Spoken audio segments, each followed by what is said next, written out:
Hello. So this video is about dilly-dallying, Denpaism, and what I've been thinking about, I guess. Now, it may sound a bit different, I may speak a little bit differently, because, first of all, my brothers were down the pub, and so I went down there, and I had a couple of pints of stout with them. And I know I don't really normally drink alcohol a lot, but I've been drinking it recently again. It feels alright.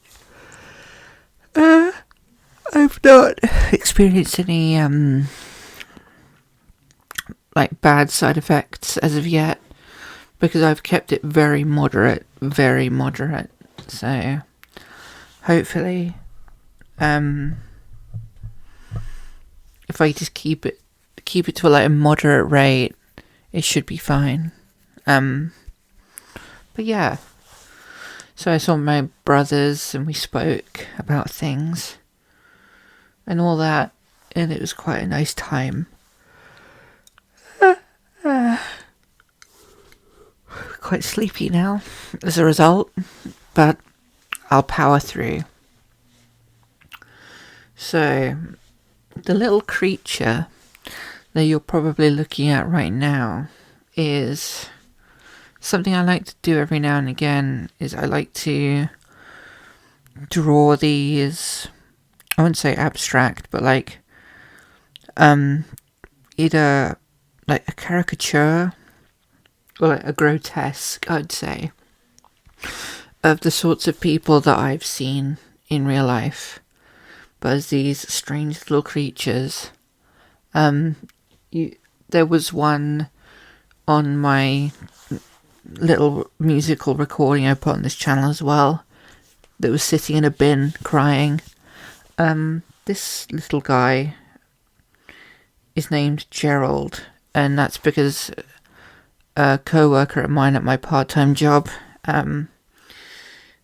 said it looked like a Gerald, so it is a Gerald. You can see he's got his little shoes on, he's got his little moustache, a large nose with a mole that's got hair coming out of it. He's got 3 strands of hair. I don't know, it just sort of came to me that a lot of the ramblers I've seen, the types of people who wear backpacks and carry hiking poles but don't really go on super long distance hikes, tend to look like this. They tend to be a bit older. They tend to have fancy facial hair or something, you know. But I suppose that's not the point. It's capturing the spirit of the one who dilly-dallies. Because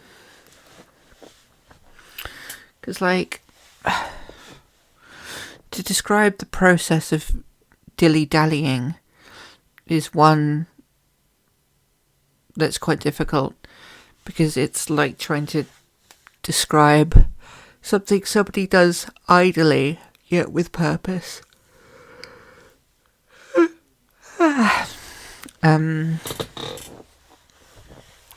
I've spoken to Mint about this before, and Mint said to me that he used to dilly-dally, as in walk around, not really doing much, for several hours on end in his younger years.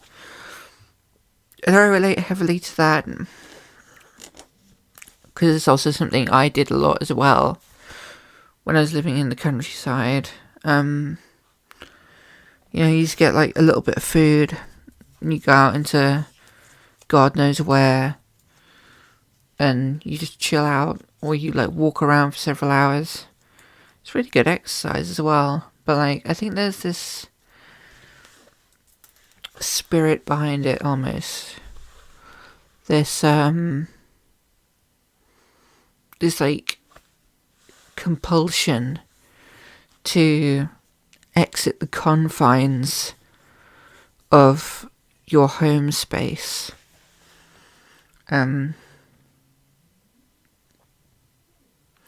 Because one of my biggest fears is the fear of confinement.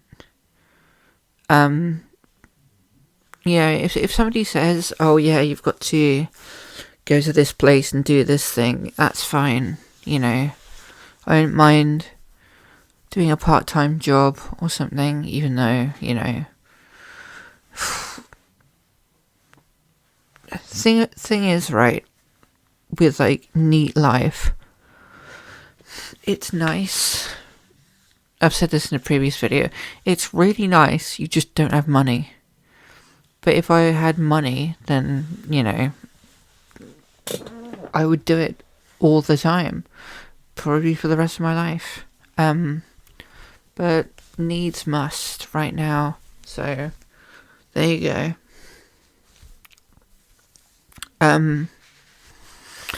Back to what I was saying. I have this fear of confinement where if I'm in a place and I cannot get out, so it's a case of when you're in a workplace, for example, or a school, you know that at any time, if the correct reason arose, you could leave. The door's right there. You can just walk out. Sometimes I would do that. Skip classes occasionally.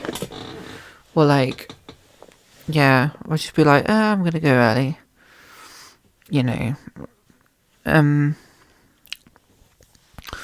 But it really freaks me out when that's not possible. So if I was, if I was locked in a cell or something, I would start to hyperventilate. Or if I was trapped between two objects and I couldn't move out of them, I would have a panic attack. I suppose that's where my sort of dilly-dally impulse comes from, is the need to ramble and be free and experience the world, unconfined, as a sort of I wouldn't say medicine. I view dilly-dallying and walking in random directions for miles as sort of a nourishment of the soul. It feels satisfying and soothing almost. It's okay, all of this land is here for you to walk upon, and it will be here if you need to leave somewhere or go somewhere else, I think my fear of confinement actually started at a very young age. I remember, this is one of my first memories.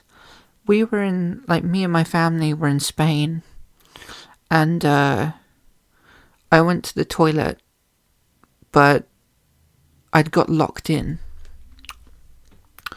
and I couldn't get out of the cubicle. And I remember the panic, and, it's I'm going to die here, basically. And from what I remember, it was just a horrible, oppressive environment where it felt like the walls were getting closer and closer and closer. All of a sudden couldn't spread my arms out for some reason. My mum told me that after that happened, my hair was standing up because I was literally grabbing my hair and sort of crying. I think maybe that's where it comes from. That's where I can trace it back to.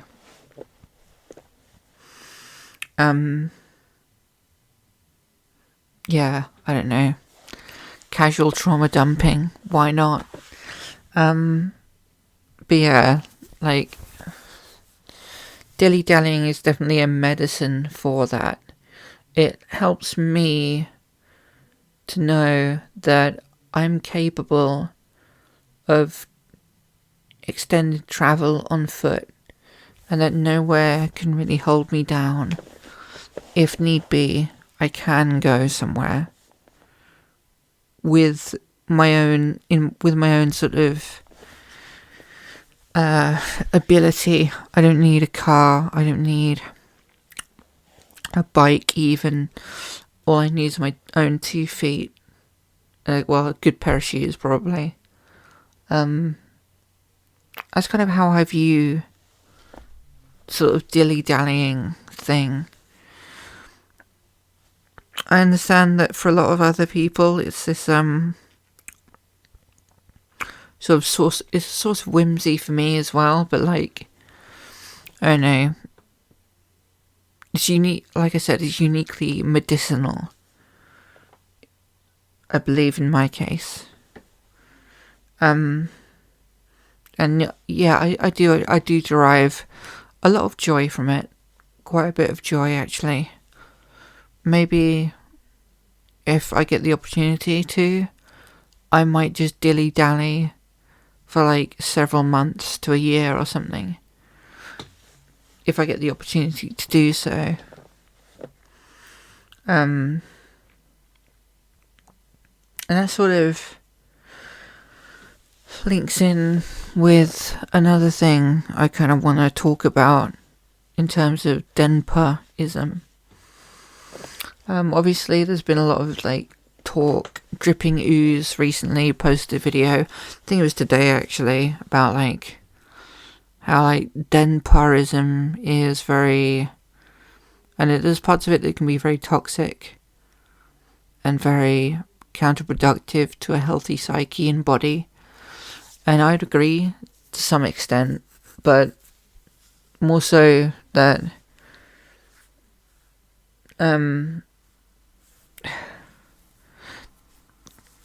it overlaps with a lot of, I don't know, being a Denpa type person overlaps with a lot of other sort of smaller countercultures of people that tend to spend a lot of time in their bedrooms, and I think that gives it a bad name.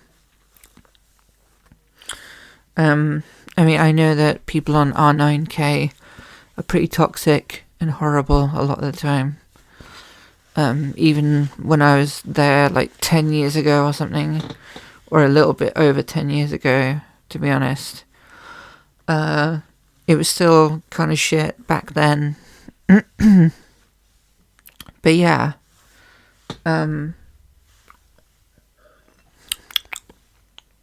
milk nourishes. But yeah, I get that. And obviously with us, you know, what's been happening with Osaka recently, it's kind of like, I know, Denpaism in general is going in a very different direction. I know that it previously used to have a lot, like, more of a focal, like a focus on anime and kind of being a shut-in otaku kind of style sort of thing. And the fact that the word also comes from Japan is also, you know, links in with that. I've been doing my own thinking on what makes a Denpa. And I know it seems as though a lot of them share. I'm saying this as though I'm making my point from a position of objectivity, which I am not. I'm probably very biased because I probably consider myself as part of the group, but I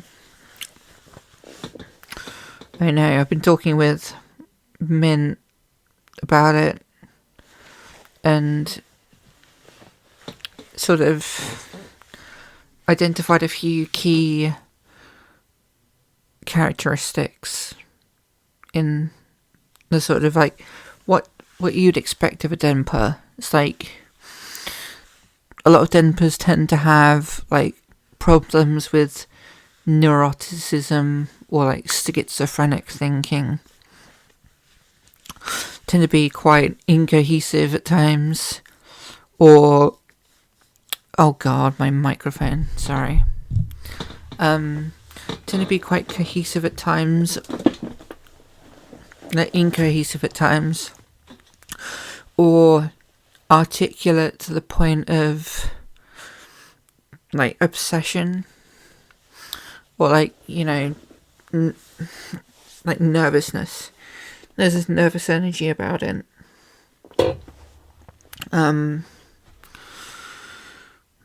There is a tendency towards extremes of like living habits. So you get people who don't really go outside at all, don't really talk to a lot of people, or talk to people very rarely, or they sort of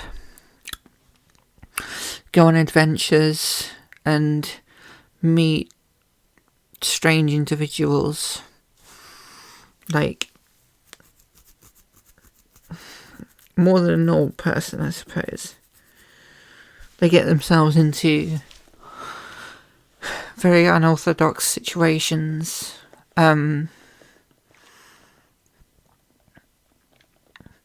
Like with the Donut Man Can in his series Dummy's Day Out, where he's just cycling across America and he's just, you know, getting into all of these different situations. I think, I don't know, I'm going to stop name dropping so much because I don't want to be cringe. Like, I've just, like, I know. I'm willing to be cringe in a sense of like basically making an exhibition of my own personality, but not in so much of being like socially cringe, where I'm just, you know, performing some kind of unspoken like faux pas, I guess. So I'm gonna stop doing that.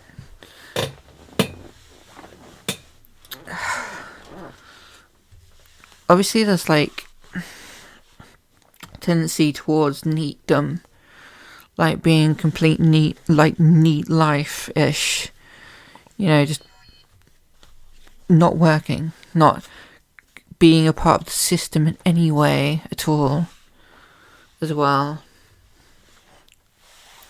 But that's just, this video is falling apart really quickly because I think it's because I'm uninhibited, which I'm not used to being really when recording. Oh my god, my microphone. I'm so sorry. I just keep on knocking it. It doesn't help that it doesn't have the pop filter on it.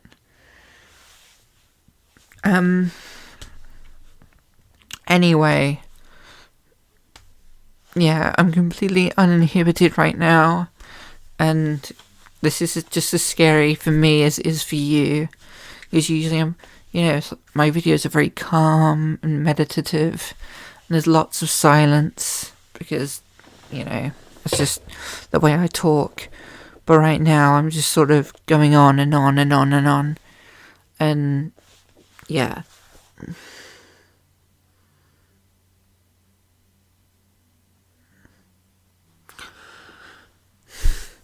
As you can tell, I've been thinking a little bit about these sorts of things recently, along with talking with people.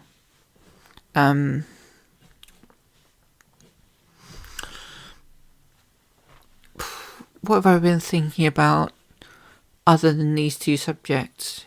Because I really haven't spoken much about, like, I haven't spoken much about those subjects, really. I just kind of filled you in on tidbits. But what have I been thinking about in general? Well, I've been thinking about like the fact that I know that in order to escape the situation I'm in, I need some sort of income. I need to earn enough so that I can move out of my hometown, which I don't know, I feel as though this hometown is almost coffin-like. Once you're in it, you don't come out. Because I've seen many people from this area leave and then come back, or they never leave in the first place. And I don't want to be one of those people. As much as this, like, my hometown is a source of comfort and familiarity, it's also a source of anxiety, because I know that in order to do the things I want to do with music, I know the music video I posted is terrible, okay? Well, not the music video, sorry, the music recording, because I haven't played a guitar or sang for several months before that, and I was kind of nervous, and I'm making excuses for myself. But anyway, I'm proficient at other musical instruments and pieces of hardware, and with the stuff I want to do, I can't do it in my hometown because there isn't really the work here or the internships and that. So I need to move somewhere else, ideally a different country, because the UK is not the greatest. That's obvious to see, and for that I need money, but I don't have any money.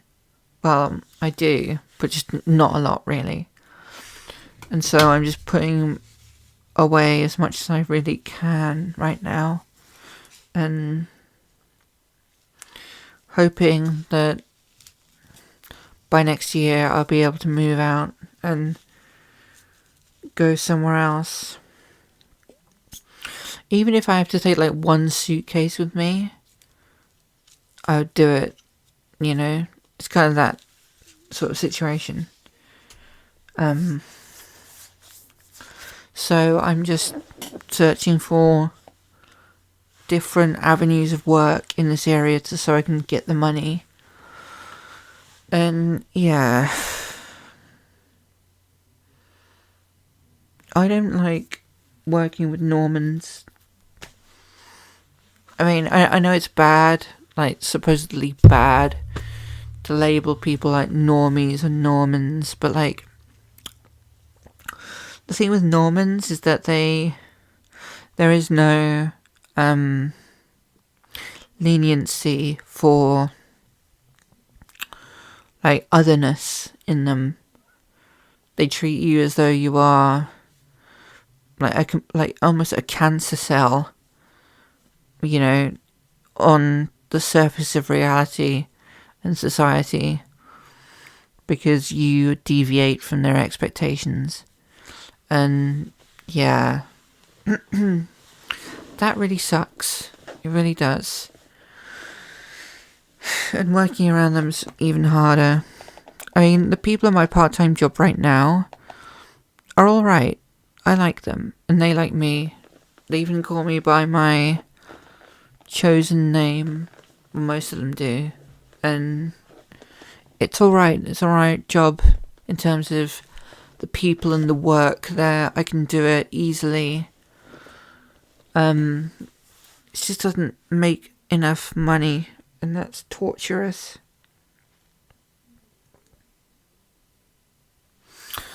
So yeah, money problems and neat bucks, or the dole, whatever you call it, the dole, doesn't really give me enough either. So I'm like,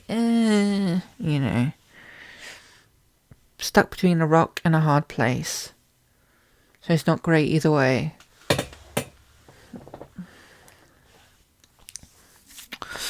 What I'd like to do is I'd like to, I don't know, just sell a kidney or something. And then I'll be able to do what I want. Because that will give me enough money, I guess. But I don't think that's possible. So I guess I'll just have to cope for now. And I don't think coping is a bad thing. Coping is what you do when things get too bad.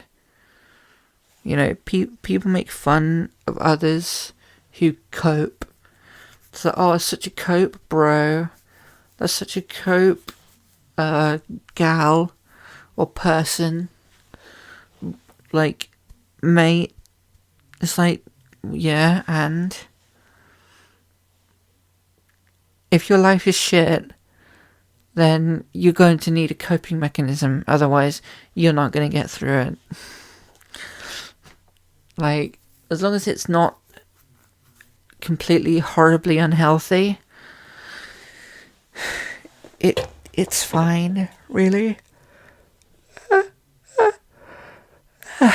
Jeez, I'm so tired. I'm so sleepy. I'm going to keep powering through.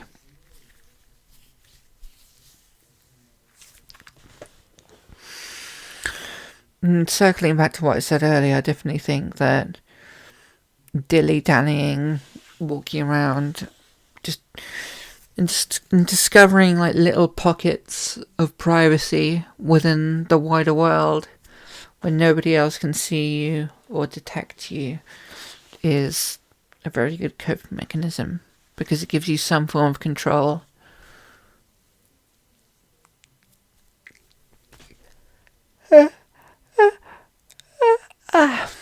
God, I'm so sleepy. I don't know how this will turn out. I don't know if I will post this recording. But what I will do is I will save it. And I will listen to it tomorrow. And, if it's too, I don't know, if I feel too anxious about it, I might not post it. I might redraw what I want to say about those subjects when I'm not as free-flowing like this.